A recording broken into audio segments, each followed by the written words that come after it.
UFOs, monsters, mysteries. You're listening to Talking Weird.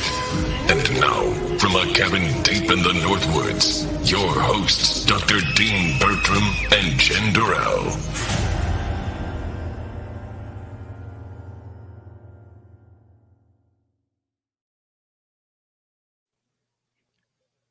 Hey, baby. Hey, baby. I'm super stoked about tonight's episode. It's always fun when it's just you and I. Yeah. Well, for starters, I get to rant more. Okay. So. But no, I like just being able to talk to you. But it also does give me an opportunity to rant more. Yeah. So. It does. So I think I've advertised that we were going to do a flow of consciousness show, but you, fantastically as you do, found some awesome videos and stuff for us to chat about as well, I think. Yeah. Just because I had put up a post earlier this week of, what people would like to hear us talk about. Mm-hmm. So, and then of course I found a video on TikTok that I want to share that I thought was pretty cool. That sounds good. Maybe we should start with those because I cut you off and said, save it for the show before when we were in the green room waiting, because I thought this would be a fun little bit. Show us the book that you got given to you recently and tell us the story. Oh, my book today. Or was it today? Okay. Yeah. So earlier this week, some young missionary kids came by my house while I was knee deep in dirt, and they wanted to share the gospel. And I told them not now. And I let them know that I was usually available in the evenings.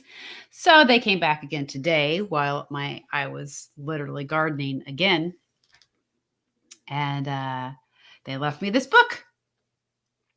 Ta-ta, the Book of Mormon, if anybody's listening. Yeah, I've always wanted to read it. I mean, I'm always interested in other religions. I'm not going to knock any of them, but I'm curious to see what's in it. Well, you know what? Full disclosure, I've never read the Book of Mormon. I've read parts of it, and I feel guilty as somewhat of a religious historian or a cultural historian or both of the United States of America that I haven't read that book cover to cover. And full disclosure also, my father, who's now passed, God rest his soul, actually married a lovely Mormon lady and had 2 more sons with that Mormon lady. So that half of my family, or that side of my family, is actually Mormon. So I have a lot of goodwill to the Mormons. I don't believe in a lot of their doctrines. In fact, I don't believe in most of their doctrines. But I always have, probably because my father marrying in, have had a soft spot for people, members of the Church of Jesus Christ of Latter-day Saints, I think is the correct title for the religion. And so when I've had, now you're not going to change my faith. So when I've had Mormons ever knock at my door, I'm always polite. I'm like, half of my family are Mormon, so you're not going to be able to convert me, but good luck on what you're doing. And they understand that. Yeah. And they leave. Now, what's fascinating for listeners of Talking Weird is that Mormonism comes out of the same location and perhaps the same broader cultural movement of all kinds of weird things. There was an area in upstate New York called the Burned Over District, and it was called the Burned Over District back in the early to mid 19th century, I believe, because there'd been so much preaching.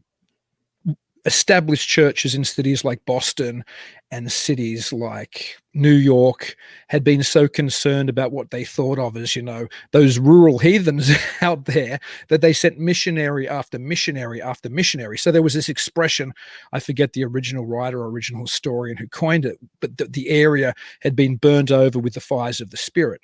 So as a result, this fertile ground, which had been so proselytized with so much religious ideology or so many religious ideas, out of that fertile soil sprung up all of these new religious movements. Spiritualism, interestingly, comes out of that area, which we probably wouldn't have an awful lot of our idea of communicating with the dead today. It was the Fox sisters in that area who first started doing the type of seances which became very popular after they did it. And supposedly they were really just cracking their toes. They could crack their toe joints under the table, so they were able to say knock twice if you're whoever, and they click click click, or so the story goes. I mean, obviously there's no way of proving that or not. Of course, a lot of the millennial ideas, or the millenarianism, which came out of America as well, was in that area. So the Millerite movement, for example, were a church where the pastor set the date of the second coming, and it was very popular in that time period. And a lot of people actually sold or gave away their property, dressed in white robes, on the set date where Jesus was meant to return, and stood on hilltops and rocky outcrops looking to the heavens, awaiting the return. Now, it didn't happen. Interestingly, with that, what's called cognitive dissonance, in other words, you believe something's going to happen and then it doesn't happen, you would think a lot of people would have fallen away from the faith. Same thing happens in UFO cults, where they believe the saucers are going to land at a certain date. You would think when the saucers didn't land, when the prophet of the UFO cult said the saucers are landing on this date and they don't land, you would assume that people would say, well, it didn't come true, I don't believe you. But what happens when people have that cognitive dissonance where reality hits their belief system and their belief system crumbles? You don't get people turning away from the faith. I mean, you might get some, but you get this process where people double down on their beliefs and they become stronger and stronger in their belief system. So the burned over district is of course also where Mormonism initially came from. Joseph Smith, the founder, began as somebody who was interested in another popular idea that there was all of this buried treasure, this buried Indian treasure. And that was another idea in that kind of, I think, early 19th century period. And so supposedly he dug up these gold tablets, and he also dug up these special glasses, a little bit, I guess, like the glasses in They Live. You couldn't see the reality unless you put the glasses on, for anybody familiar with that John Carpenter, Roddy Piper vehicle. Fantastic movie, They Live, if you haven't seen it. Anyway, he needed those glasses to read the golden templates, and that's where he originally started, I believe, getting the ideas that became Mormonism. Of course, he was also visited, I believe, by an angel called Moroni a number of times. Maybe Moroni even told him where the tablets were. I can't remember. But my point is that area, that's where we get a lot of this millennial belief system, where we get Mormonism, where we get spiritualism. I think the Seventh-day Adventists, or the Jehovah's Witnesses, one of those groups also came out of that area. So it's fascinating. Anybody who's a student of the weird and is interested in strange ideas and the history of strange beliefs, as I am, look into the burned over district if you haven't. It's fascinating how this one little area, so many of these different strange ideas erupted out of.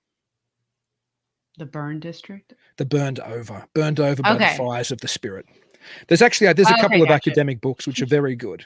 So if anybody just searches the burned over district, I'm sure they'll be able to look into it more. See, that's what happens when you spend too much time in a PhD studying strange religious belief systems. You start to rant about a little known fact of American history. Yeah. So what are some of the other things you have for us tonight? I know you were talking about wormholes before.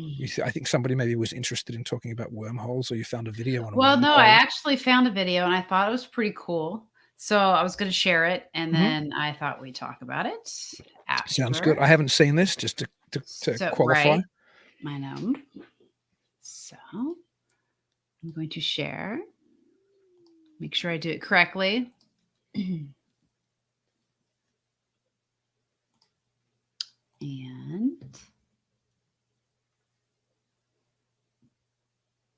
I don't know where it went. I'm going to make it bigger and then hit play. Well, I'm looking forward to it. Hopefully the audience are as well. Raw footage of wormhole caught in camera inside the Northwest tunnel. Columbia, May 17th, 2018. Construction workers are underground working on a government building project. Inside what seems like an ordinary tunnel, something incomprehensible happens that none of them have ever seen before. It's as if the tunnel has come alive and it's breathing. The tunnel can hear an seems echo, to though. move as a cloud, repeatedly and very suddenly appearing and disappearing. Workers who witness it are terrified, including Juan Antonio Sanchez. La tierra empezó a rugir como de un león. Eso produce mucho temor, porque en cualquier momento creía que el túnel se podía derrumbar o que podía. Temimos mucho por nuestras vidas.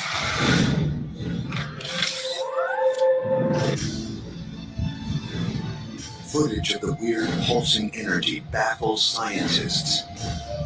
There's also this booming sound that's associated with it. Is this dangerous? Is the whole thing going to collapse? What the hell's going on here? Physicist two Chad versions of Orzel play. reviews the footage and considers an incredible theory. There's a very regular pulsation, so it seems like something must be controlling it. If you were going to imagine an intergalactic portal to a distant galaxy, this is what it would look like. Many physicists are convinced they exist, but nothing like it has ever been filmed. A wormhole or Stargate is considered by some to be a possible future means of interstellar travel. These kinds of wormholes are frequently used as ways to travel interstellar distances in space. They show up in the movie Stargate, they show up in the movie Interstellar as long-distance travel arrangements. So this seems like a really great idea. Stargates and wormholes sound like science fiction, but some of the greatest minds in science believe they might be possible. Introduced by Albert Einstein himself in 1935. A wormhole is a shortcut, a subway system connecting two distant points in space and time. Using conventional space travel, a journey to Alpha Centauri A, the nearest star from the sun, would take approximately 165,000 years. But scientists think a wormhole could shorten the voyage to just 4 years. Imagine this sort of like taking a sheet of paper and folding it over so that points on the two ends of the paper are very close to each other. If you could punch through and connect those points, that path would be very short, while someone who was constrained to travel only along the paper would have to go a very long distance.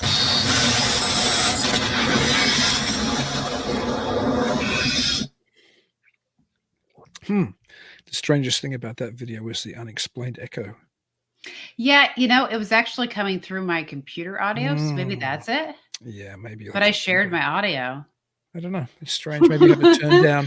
Maybe you have to turn down your computer volume. Anyway, let's talk about. I don't know. Let's talk about the wormhole rather than worry about technical issues. So, what do you? Is that video genuine in that tunnel of the ground pulsating? Was that Supposedly?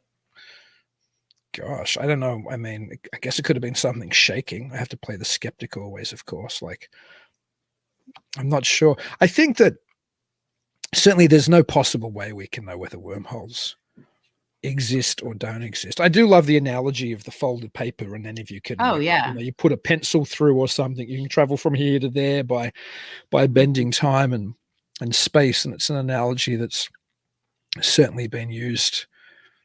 Almost every time I hear about a wormhole, I hear that analogy. So I was waiting for somebody to bring out the paper, but that guy just did it with his hand. I do think that high end of theory. Now, I'm not a physicist, so the actual science behind it might be beyond my mathematical reckoning, but I'm always suspicious.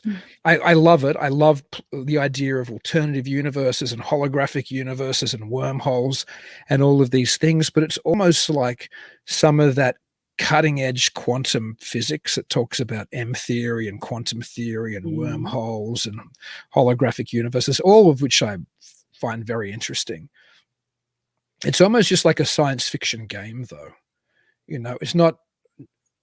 The traditional model of science requires some ability to test the theory or to do something or to replicate the phenomenon again. Yeah. So to play with the idea of quantum wormholes or all of these things is just, it's science fiction, really. Now, that doesn't mean it isn't real. Well, right now it is. Yeah, it isn't. But I mean, it's just, it's like science has become, and again, I've often on this show criticized people who are so dependent upon the scientific method and they're crazy about science to justify their belief system. So I'm not necessarily saying that all strange things can be quantified by science, but I don't see how that kind of scientific talk is any more legitimate than talking about, I don't know, alien abduction or dead relatives visiting us or Bigfoot in the woods. It's not There's nothing there more that can convince me of any of those things. They're great theories. They're great theoretical models, and they're interesting theoretical models. Right. And it goes along with parallel universes as Mhm. well. Mhm. I was doing a little researching on, of course, a lot of that came from the theory of relativity from Einstein. Mhm. And then there's one called Einstein-Rosen bridges. And it's kind of the same thing, except for on that one, I think it said something about it being a white hole. Let me see if I wrote this down because I'm not making any sense. No, you're making So sense. there was overlapping universes. So one would be like how we are, and then the other one is upside down. Huh. So that was another different theory of those two. Didn't Jerry Spiegel write about that in like Superman Bizarro World? Remember Bizarro World in Superman? And then Seinfeld did a knockoff of it where Jerry and George and Kramer met their kind of doubles, I think, and maybe even Elaine. And it was like, this is like Bizarro World. So but my point is a lot of this is almost science fiction. And sometimes, of course, science fiction feeds off the science, and sometimes the science fiction comes before the science. Right. So a lot of it's an act of imagination, which is fascinating, which is fantastic. Well, I mean, it goes along with the string theory as well. And then, when you think about doppelgangers, that kind of thing too. So I mean, there's no proof of it yet, but it's still a fascinating subject. I'm not a physicist, so I can't make sense out of it, but well, I think a lot of physicists are paid they're very intelligent and have big imaginations and can come up with all kinds of fascinating ideas. Now, I'm obviously, as I've said before on the show, I tend to have a Christian linear kind of sense of time. Right. Like there's a beginning and there's an end. And that's traditionally been the Western concept of time. But there's a movie called K-Pax that stars. Love it. Yeah, it's a fact. Well, there you go. See, we share. It's a wonderful movie. I love that movie. And the ending, who's the star? He's like that Kevin Spacey. Yeah, Kevin Spacey, who's now obviously, has all these kind of stories come out about him being a homosexual rapist, like he was raping men or something, right? No, that was what was in the news for a long time. He's a wonderful actor, but that was what the story was, right? That he was raping men and boys or something. Okay, anyways. Who knows if it's true or not, but I know those were the allegations, and I think it affected his ability to work in Hollywood. Really? But I think so. I don't think he's got no. I think that's why they dropped him from what was it called, Game of Cards or something. What was that show? It was I never saw it. House of Cards. I had friends who were massive fans. You're thinking of Game of Thrones. Game of Thrones. I got confused. But isn't that why they dropped him and they got rid of him because those allegations? I don't listen of to abuse the media anymore. Anyway, I believe that's why because he was the main character. He was the show. I saw snippets of it. I never watched the whole show, but that's pretty shitty of them if they did that. Well, no, they did. They wrote him out. But then again, if he was actually abusing people, whether it's a man or whether it's a woman, it's still abuse. Like if a man was abusing women in that position, they'd lose, I would hope, their position. Right. I mean, and so if he was like the homosexual version of Harvey Weinstein, then he should lose his position just like Harvey Weinstein lost his then position. They're going to have to get rid of everybody in Hollywood then. Well, no, anybody who rapes and abuses, you need to get rid of. Well, like I said, they would have to get rid of everybody in Hollywood then. Well, they should. I'm not talking about any consensuality. I'm talking about somebody who's actually raping and abusing people and using their power to anyway. My point is that there's a wonderful speech by Spacey, and he's a great actor, regardless of I what love Kevin Spacey. A great actor. But at the end of K-Pax, there's that wonderful speech where he talks about that kind of, it's almost like the Greek recurrence, the idea that time keeps going around in a circle. But he talks about it in the type of physics that we were just talking about.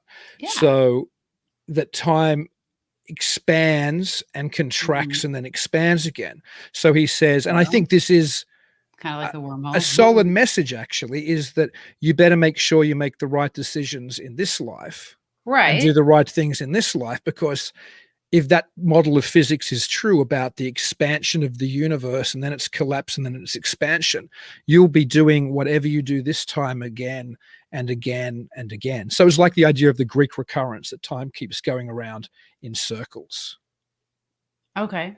Yeah. So yeah, anyway, but K-Pax is a spectacular movie, and it's a spectacular, that end speech brings tears to your eyes. It's such a powerful scene. Speaking about K-Pax and speaking about, of course, for those who don't know, they should see the movie. It's a great movie. Yes, definitely. It's about somebody who has a terrible traumatic experience. I don't want to spoil the whole movie, but Kevin Spacey's character is a human who has a terribly traumatic experience in his life. And then he's what's called a walk-in, which I don't know if you hear as much about walk-ins. I know certainly in the 90s when I was doing my research in UFO belief in America, and I was going to an awful lot of UFO conventions, you would bump into walk-ins. Like they were more of a phenomenon back then. Maybe they still are, and I don't go to as many conventions, but a walk-in is somebody who, just like K-Pax, or the Kevin Spacey character in the film K-Pax, I believe the character's name was K-Pax as well. They've had a traumatic experience and they've wanted to leave their body. And then they've wanted, or they've allowed an extraterrestrial intelligence to take over their body. And when I was it was in Sedona. I know you want to say something. I'll finish this thought, then I'll let you talk. I was in Sedona, New Mexico, at an alien abduction conference, and it was fascinating. There was a lot of heavy hitting, alien abductee people back in the late 90s. But there was this one woman I met, and she was literally a K-Pax in real life. She had a very strange presence to her. A very, to be honest, almost an uncomfortable presence for me. Like she just looked at you almost like she was staring through you. She had, I remember, quite brilliant blue eyes, and she was probably in her 50s. At the time, I was probably in my late 20s, mid to late 20s. Yeah. And she told a story about how the human vessel, I believe, had lost her daughter. And she didn't want to live anymore, and she'd given up this vessel for the extraterrestrial intelligence that I was talking to. So K-Pax is based on those kind of experiences. They're legitimate. Yeah. It's a legitimate phenomenon in the outer reaches of the UFO paranormal community, I suppose. Anyway, I didn't let you finish. Well, no, it just made me think of lighthouses. Or no, is it called? Okay, I probably got the wrong name. Light workers? No, Harrigan. Oh, light ships, John. You're absolutely right. God, lighthouse. Light ships. When we had John Harrigan on the show, the filmmaker. Yeah, which is based on the real writings of a UFO contactee. I forget her name now too. Yeah, I should look. It makes me think of that. I mean, I don't know if that's a legit experience for her, but it kind of made me think of it when I watched the movie. When I was watching it, I definitely was thinking K-Pax when I watched the movie. Yeah, because she is separated from her husband and her son in that movie, and then she had a traumatic experience. Yes, yeah. It's interesting then because it's something, I don't know if there's been any real psychiatric or psychological work on it. Certainly, John Mack. The late, great John Mack did a lot of work on the alien abduction phenomenon before he passed, but I don't know if anybody has done a lot of work on the walk-in phenomenon or other grief-related paranormal experiences. I mean, certainly it's easy to write it off as a psychological experience. It's easy to say, well, that person went into some kind of disassociative state and, something happened to them mentally. And to be honest, that's probably the direction that I lean. But also, if there is an interconnection with the other, maybe it takes an incredibly traumatic experience to actually engage with the other. For example, shamanism in lots of different traditions required fasting or going through physical punishment, or think of monks in the old Christian or Catholic traditions, self-flagellating to get to a state of religious ecstasy. Like there certainly is an idea that one has to go through mental or physical grief or damage or shock to sometimes elicit that engagement with something else. So perhaps the walk-in phenomenon shouldn't be looked at as a unique phenomenon. Maybe it's part of a broader paranormal structure of what happens when people experience something, like a near-death experience. You hear near-death experiences where people then, they're actually physically dead on an operating table, and they have that experience, where they go somewhere else. Well, they go somewhere else, or they see things and go somewhere else. So yeah. Right, I know, and I've heard the theories of doctors Well, they literally they make sense of it, but I don't know if I believe it necessarily, but the brain's still firing, so therefore you're still receiving information, and therefore you could be dreaming and all of that. But who's to say that people that have those disassociative personalities aren't really tapping into something else that we Exactly. just seriously have no clue or idea about? Well, the schizophrenic on the street today, mumbling to himself might have been a shaman in an older culture, because there was Yeah, the thought that he was talking that to makes sense. the gods. Yeah. Hmm. So who knows? It's that difficult liminal space where when people are in it, are they actually crazy, or are they somehow Right. connecting to something else? And maybe it requires that outer reach of human experience to actually get there. Yeah. And maybe sometimes it doesn't require something as shocking as dying or physical pain or incredible grief. Maybe sometimes it just requires, for example, I know people have suggested that maybe people see things at night when they're driving along highways because they enter somewhat of a hypnotic state. You know what it's like when you're driving along a road at night and all you can see is the lines, Yeah. and maybe you go into this kind of altered state, and then you see the little man on the side of the road, or the Bigfoot in the ditch, or whatever. So Yeah, I don't do that at night because I have night blindness, but I do during the day. it's all the But same though. yeah, I mean, if you travel the same road all the time, and then like 30 minutes later, you're like, holy crap, like, how did I get here already? Yeah, So, I you're daydream all the time I think when maybe I drive. Ed Schultz might have talked about that once on a show, about that hypnotic Mhm. state that we get when we drive.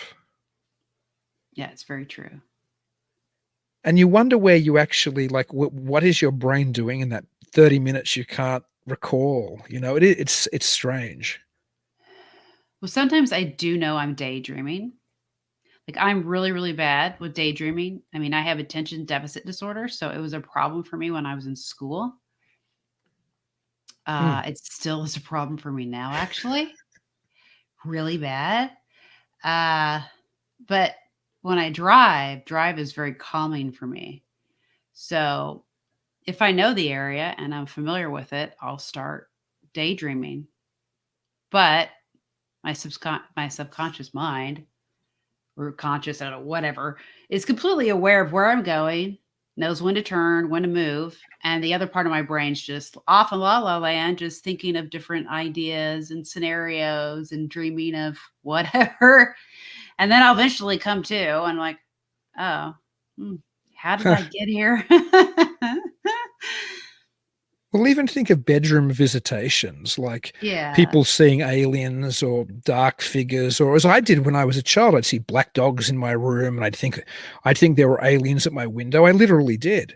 And that's because you enter these other liminal states between consciousness and unconsciousness when you're going to sleep.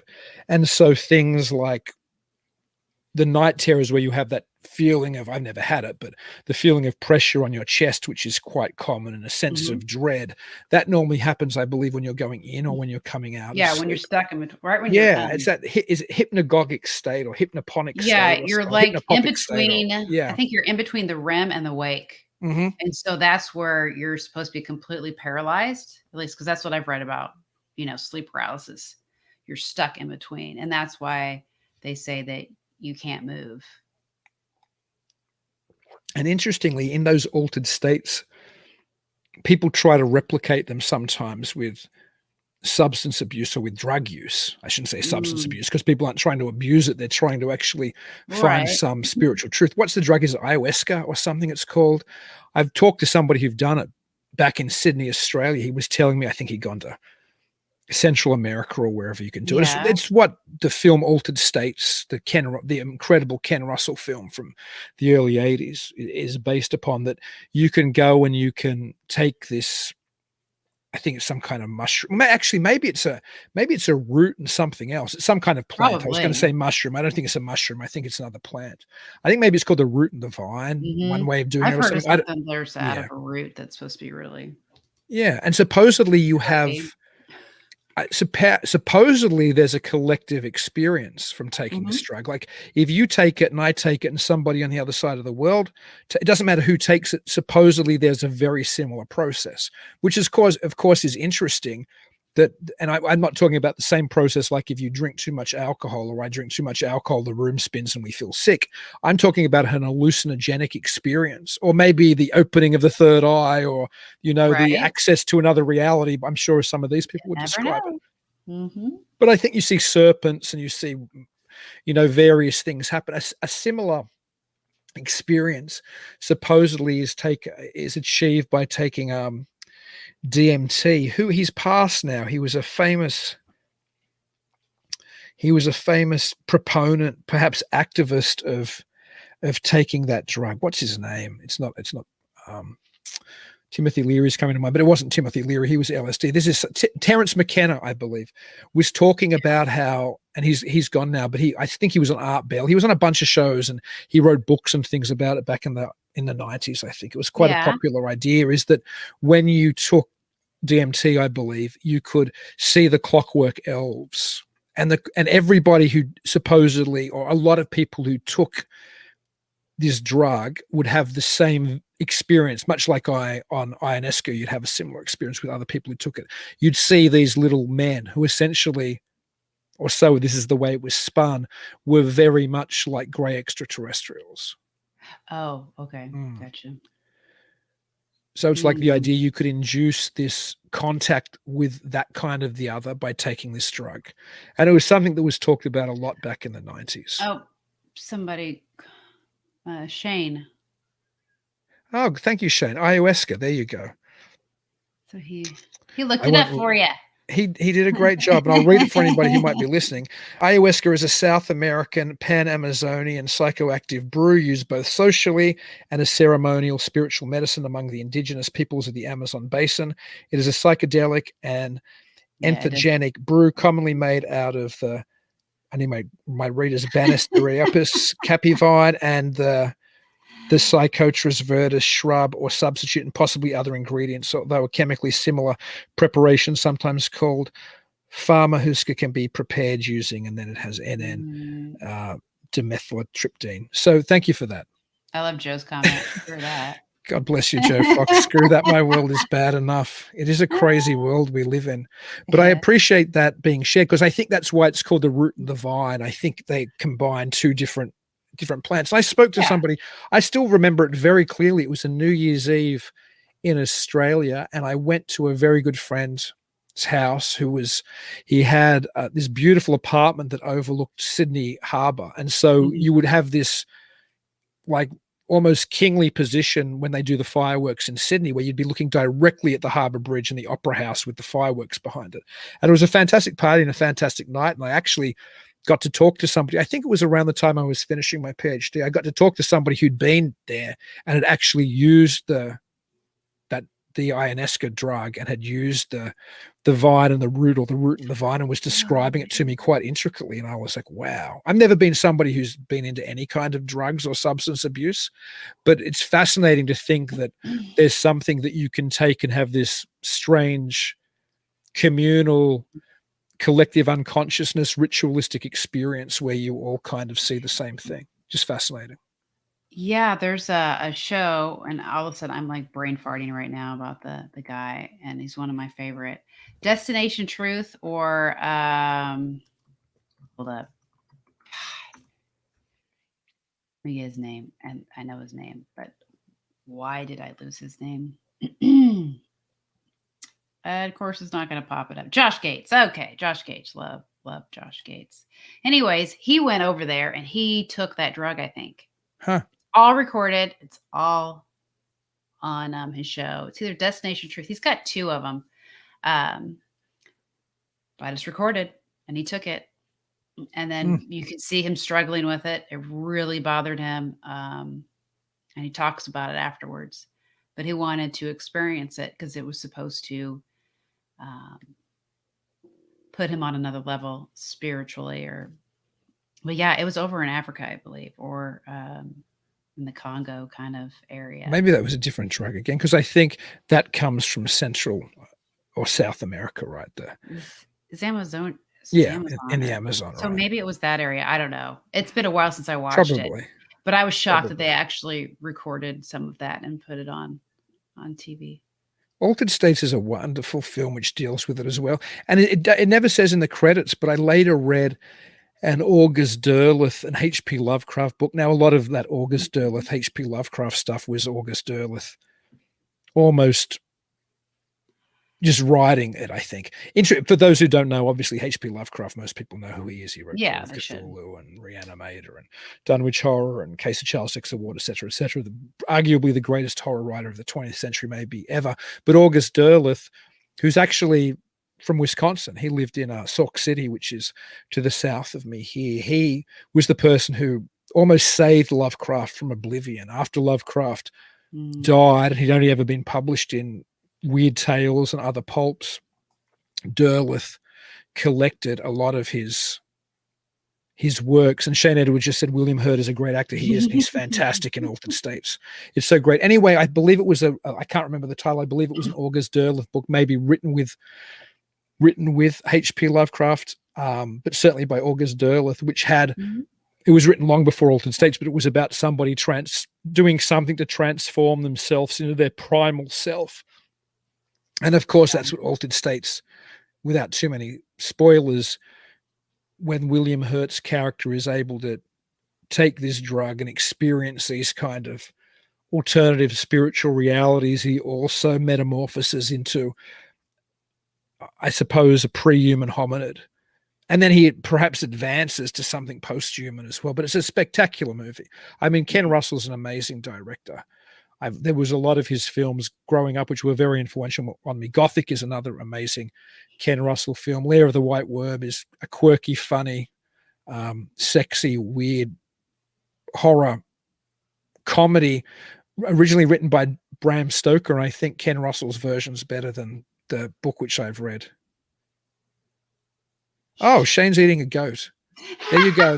That's what happens in Altered States. There's a spoiler. When William Hurt reverts, he actually goes like out hunting, So, but yeah, people should, if you've never seen Altered States, check it out. This is a very personal story. When I was a kid, I went to the UK with my parents long before I saw Altered States, and I remember going into the subway, which is one of those sense memories. I can still remember what it smelt going into the English subway, and they had all posters going down along the escalator going down. And I remember the Altered State posters, and I think it was William Hurt maybe hanging upside down or in his float tank or whatever it is. And I remember I was already interested in the macabre and the weird and horror. I was thinking, oh, that movie looks just amazing.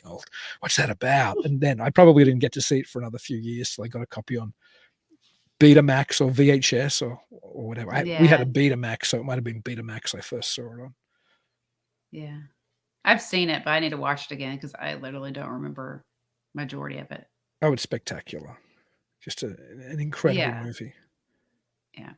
And influenced me considerably, I think, as a writer and an artist as well. But I won't go blathering about that. Now, you were going to, I'm thinking about some of the other videos you said you had, which sounded fascinating. You had a Red-Headed Giants one. Well, yeah, because I love the Red-Headed Giants stuff. Shane's watching right now because I had put something up on Charles Fort and on Talking Weird asking what, our audience would like to hear us talk about or who they would like for us to ask on, that kind of thing. And the first thing that Shane mentioned was giants. So that's also another one of my little fascinations. So I have a couple of videos. Okay, let's hit one. So let's go with this one. Hopefully it doesn't do that weird echo thing again. I'm sharing audio, so it should not.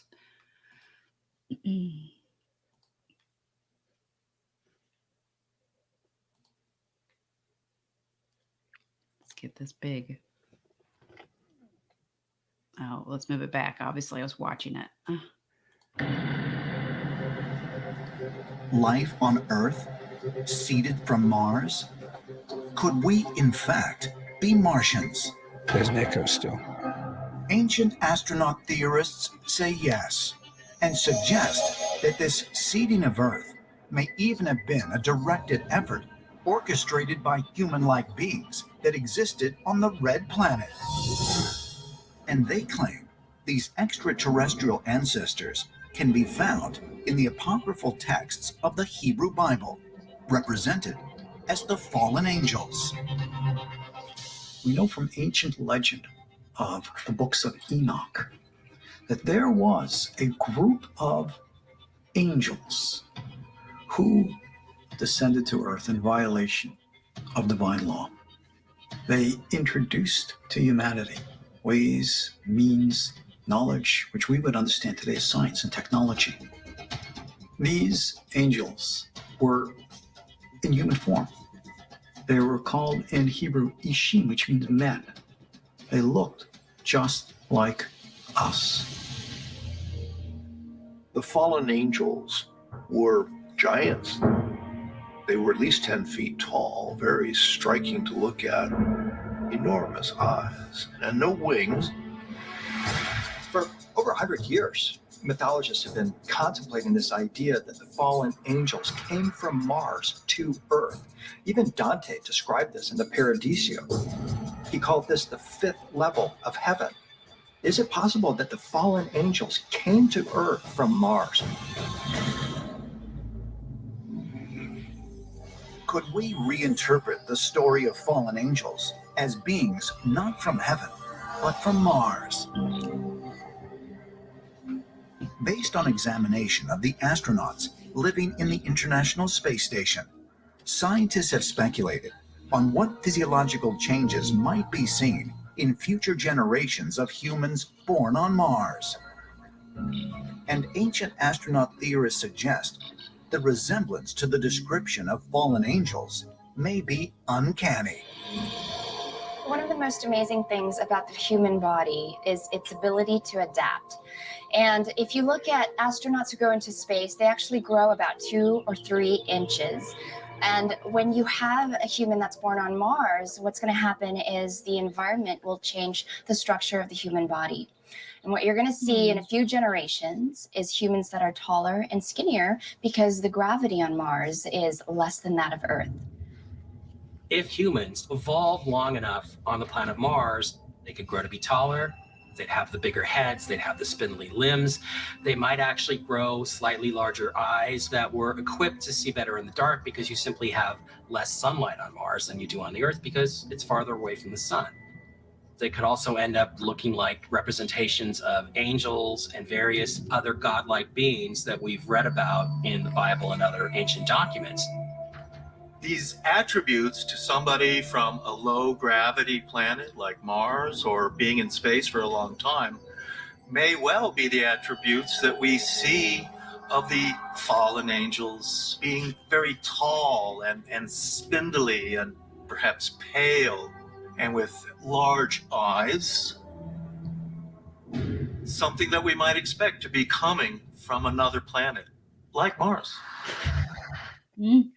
Oh, okay.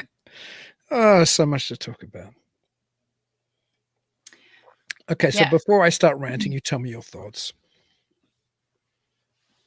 Oh, I'm completely open-minded to the whole thing. Curious. But they mentioned 5th. Well, it made me think of 5th choir because, you know, there's 9 different choirs. And so I was just kind of looking up 5th to see what those were supposed to be. Yeah, because you have the angel book we started talking. After the show last week when we stopped, you pulled that out. And I was like, this should have been the show. You reading your angel book. Yeah. So tell us about the choir that was referenced. Yeah, but the 5th choir is virtues, according to this book. Well, there's a lot. It doesn't really say. But, of course, it's not those that they had mentioned. There's not really a picture. But it was the one, like, well, darn it. Anyways, there's one that's got all the different spheres that go in circles, and they got these big eyeballs on them. And those are the ones that a lot of people had mentioned that they thought that was possibly aliens. But, who knows? Huh. Yeah. Anyways, so you were going to say something about No, it. I was just going to say, and this is an aside, that I got a message saying that policy violations, our stream had been stopped. So I don't know if streaming that video had stopped our stream or not. It was somebody watching on YouTube. So maybe the Facebook is still going. Ah, really? Yeah. So we better be careful. It's showing me check marks that they're going. Okay. Well, that's good. So where did you get that? Just somebody on Facebook who was watching on YouTube messaged me saying it had stopped, and they got a message saying stream unavailable, stream suspended for policy violations. Okay. Anyway, assuming we're still going on Facebook, let's go. Facebook's fine. Okay, well, that's good. Maybe we can't share videos, even though I thought you could if you were doing commentary like we are. Well, I thought there was I just need to put down where I got it once it's posted. Yeah, no, I think there is some protection of. Yeah. I think there's some protection of of copyright there. As long as you're doing an actual discussion, a breakdown like we are. I will. Anyway, I mean, there's a number of things there. There's a lot of nonsense in there for starters. I mean, I'm not entirely sure where there's this sense that angels are,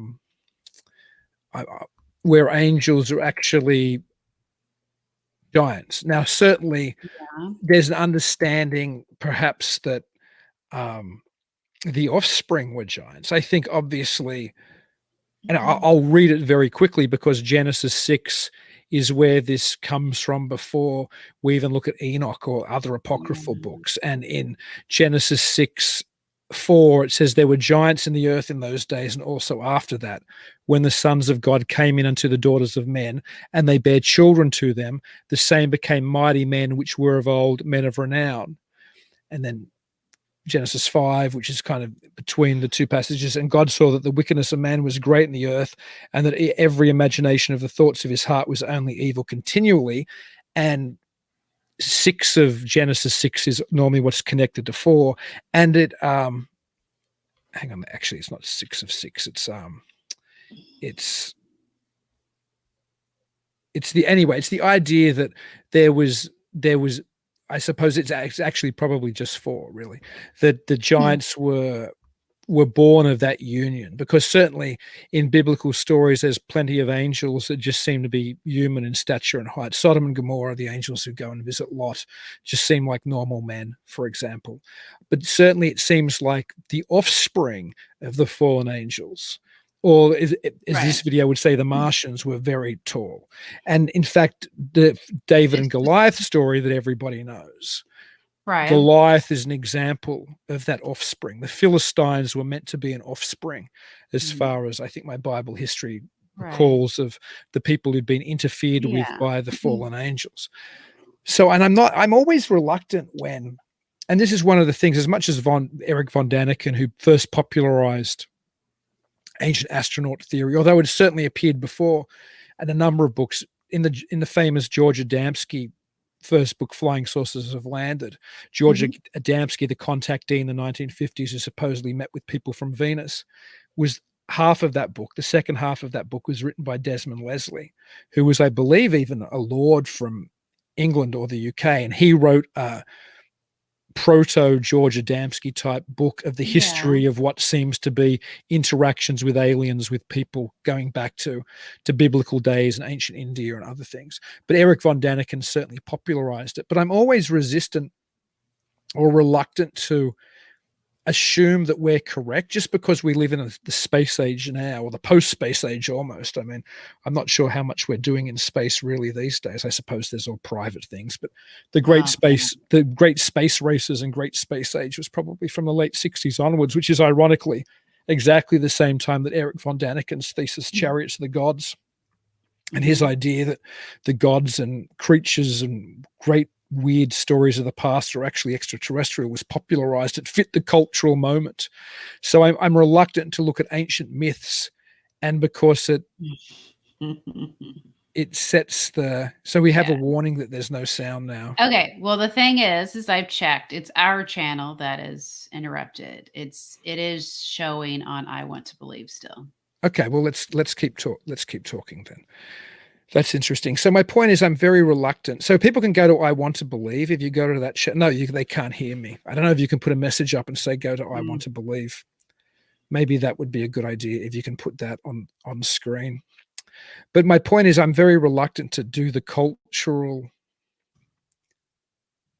I suppose, baggage of just assuming that our interpretation of these ancient myths like that video did, or ancient facts, I mean, who knows, must be extraterrestrial, because that's what makes sense in the space age.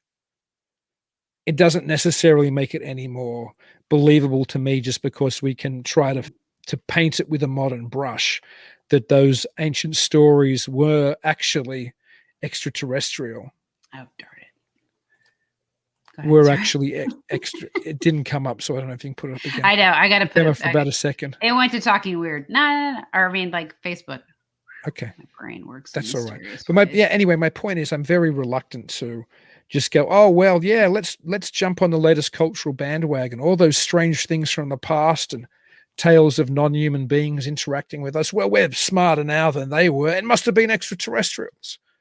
I mean, that's just painting it with our modern cultural brush.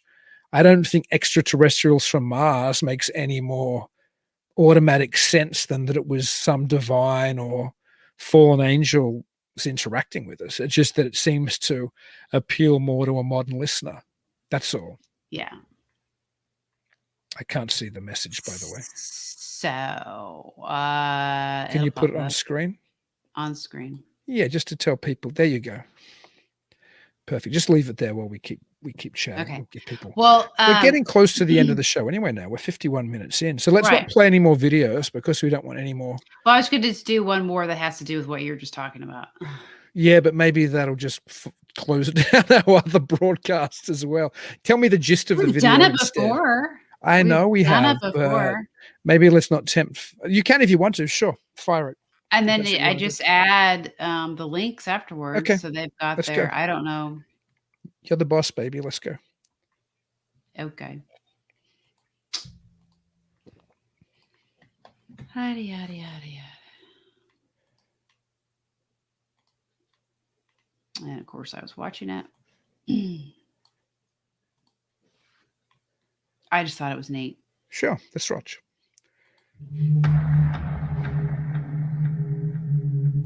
Is Prometheus the book of Genesis set in space? In the film Prometheus, life on Earth was created by a group of giant aliens, known as the Engineers. However, the Engineers grew displeased with humans and created a version of the Xenomorphs, aka the aliens, to destroy us. At one point, archaeologist Elizabeth Shaw says, "They created us, then they tried to kill us. They changed their minds. I deserve to know why." The why is simple. We failed them and killed those they sent to help guide us. The human species is a failed experiment that they want to end. The movie takes place in 2093, and we know that 2,000 years ago is when the Engineers made the decision to destroy us. What significant event happened on Earth 2,000 years ago? The crucifixion of Jesus Christ. Perhaps Jesus himself was an emissary sent by the Engineers to guide us. When humans even turned on him, the Engineers knew we were irredeemable as a species and decided to destroy us. Sound crazy? Consider the Christian symbolism throughout the movie. Shaw herself is infertile, and yet she becomes pregnant with one of the aliens. And when does this birth happen? Christmas Day. The name of the planet itself is a clue. LV-223 corresponds to Bible passage Leviticus 22:3, which states that if people are unclean when they approach the sacred offerings, then they are cut off from God. The Engineers are our gods. We became unclean when we sacrificed Jesus, their sacred offering. Now, we're being cut off from them. Jesus attempted to save humanity through self-sacrifice. When the Engineer ship, which is full of aliens, is headed towards Earth to destroy us, Captain Janek and his crew sacrifice themselves to save humanity by crashing into the Engineer ship. All three have their arms raised over their heads, with Janek elevated in the middle of his two crewmen, the exact same position as Jesus and the two thieves when they were crucified at Calvary. And it's not an accident that Shaw is wearing a crucifix for the entire movie. So Prometheus was about Genesis, which is the creation of life on Earth. Will the upcoming sequel be Revelation, the end of life? What do you think?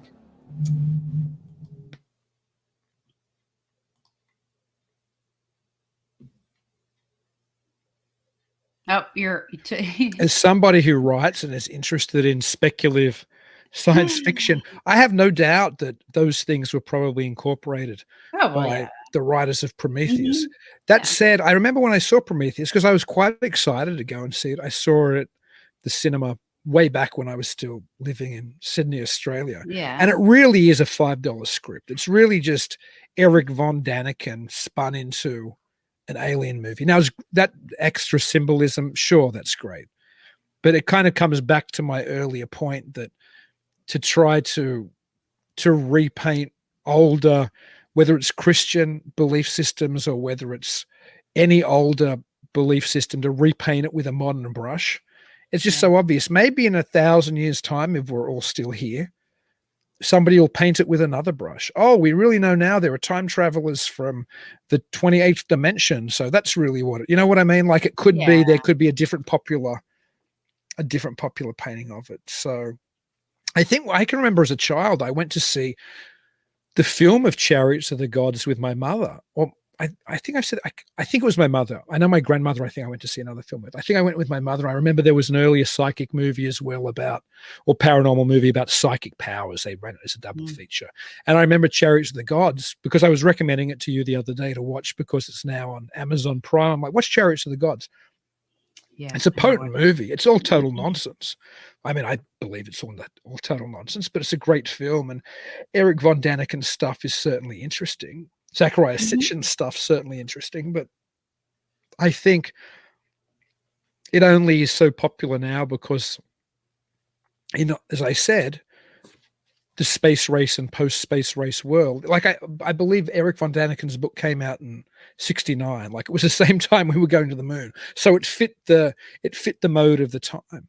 And interestingly, there was older people theorizing, even in the pulps, like the Shaver mystery, which had this belief that there was ancient civilizations on Earth and they were spacefaring civilizations, and then they left behind the evil subservience of them called the Deros, the detrimental robots, and they were still living under the earth and messing around with us.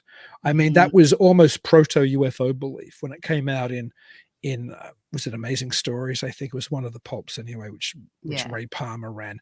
And you almost can't understand any of modern UFO belief without going back to some of that. Palmer, of course, was also the person who paid Kenneth Arnold, the very first flying saucer witness. In fact, the guy who coined the term flying saucer by saying what he saw looked like saucers skipping across water, and then headline writers changed it into flying saucers. Ray Palmer paid Kenneth Arnold to go and do an investigation of the first UFO crash in Washington State. It's a fantastic book, and it's fantastic not because it's necessarily true, but because it's such a weird early stage of ufology where the first modern flying saucer witness, the first famous one, certainly the person who coined the phrase, goes and does this investigation. The book's called Coming of the Saucers. I'm sure I had an original copy once upon a time. I don't think I do anymore, but it's a fascinating book. I think they republished it, and just filled with weird Men in Blacks, proto Men in Black stories and proto UFO crash stories and government cover-up stories, and all very early, like from the earliest days. Anyway, again, Ray Palmer, who commissioned Kenneth Arnold to go and do this stuff, was the person who popularized the Shaver myth, which had ancient extraterrestrial spacefaring civilizations in it. So none of this stuff's new. So people who make a YouTube video talking about Aliens Among Us or whatever that other show was, I can't even remember. All this stuff has been regurgitated so often in ufology that it's almost like eye rolling, at least for me when I hear it now. And I'm not trying to be conceited or anything. I'm just like, oh gosh, another version of this. How many times do I have to hear it like it's new, like somebody's discovered something?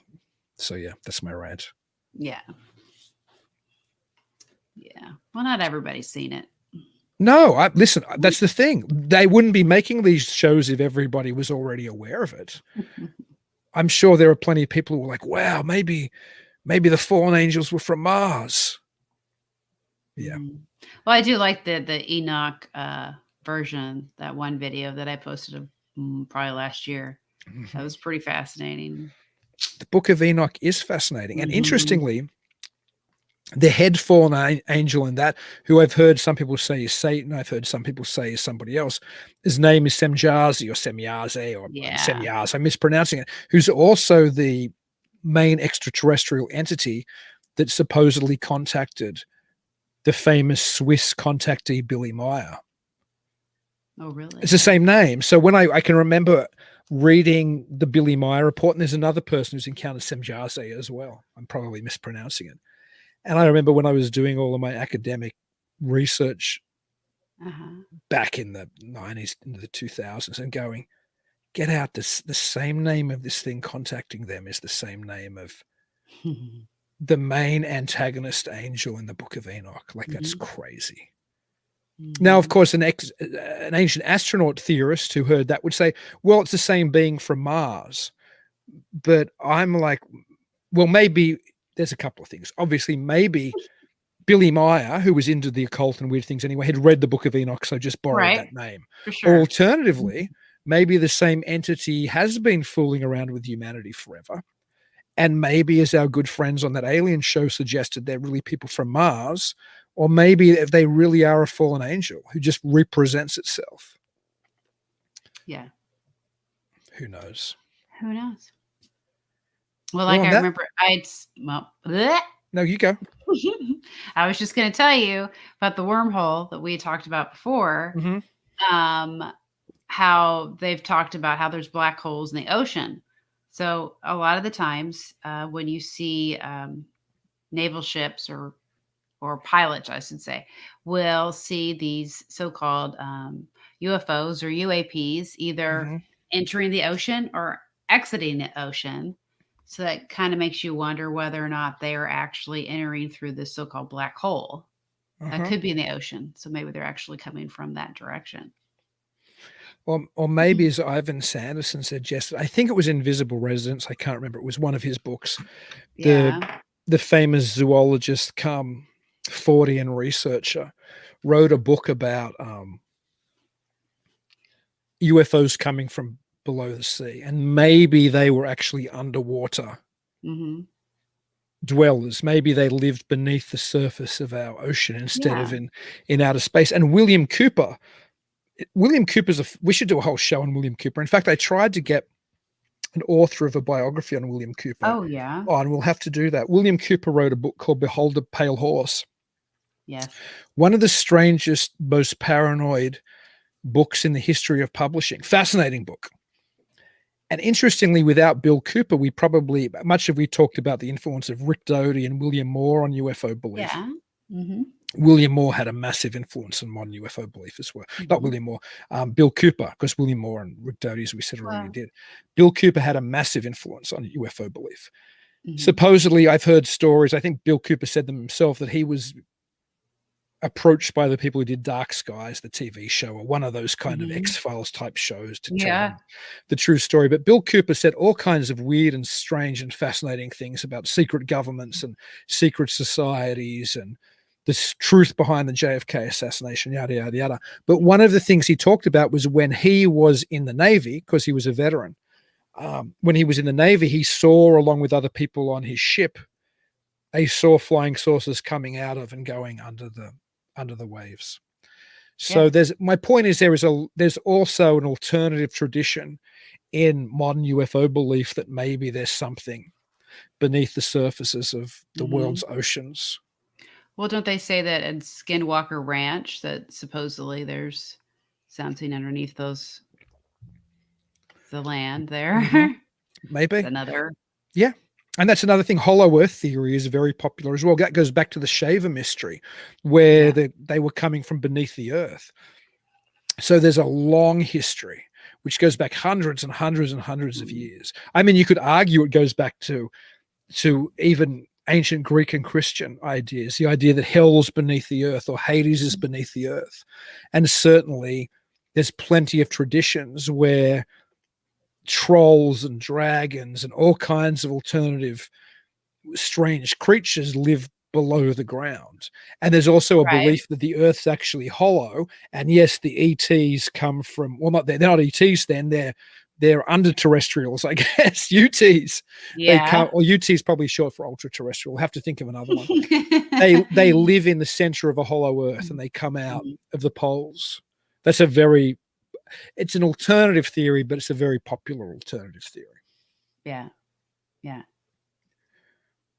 It's crazy that all that is even documented with Egyptians and in the Bible, and so it definitely makes you want to think about it or rethink a couple things. I don't know. I had the weirdest dream. You know how sometimes dreams stay with you for decades and sometimes they disappear. Oh, well, yes, I do. I had a dream probably, I would get well over a decade ago, maybe 2 decades ago.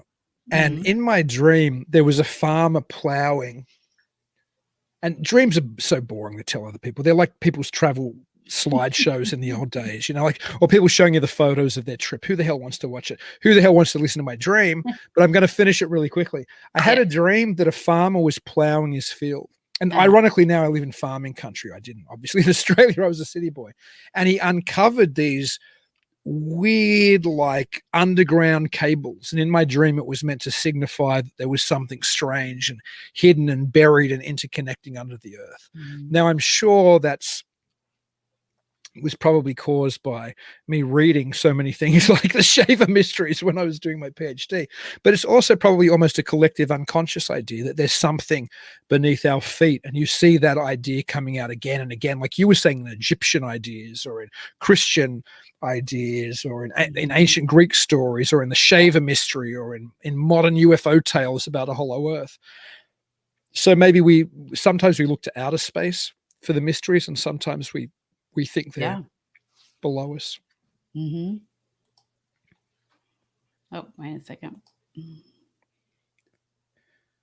Yeah, they do. That's interesting. So Shane Edwards just said native stories claim the Hopis came from inside the earth, inside the Grand Canyon. I have heard that. That's a great example, Shane. That's another classic example of this idea that there's something else below us. Yeah, I posted something about that on my page. It's a really neat video on YouTube about the Hopis, or yeah. Huh, I'll have to check it out.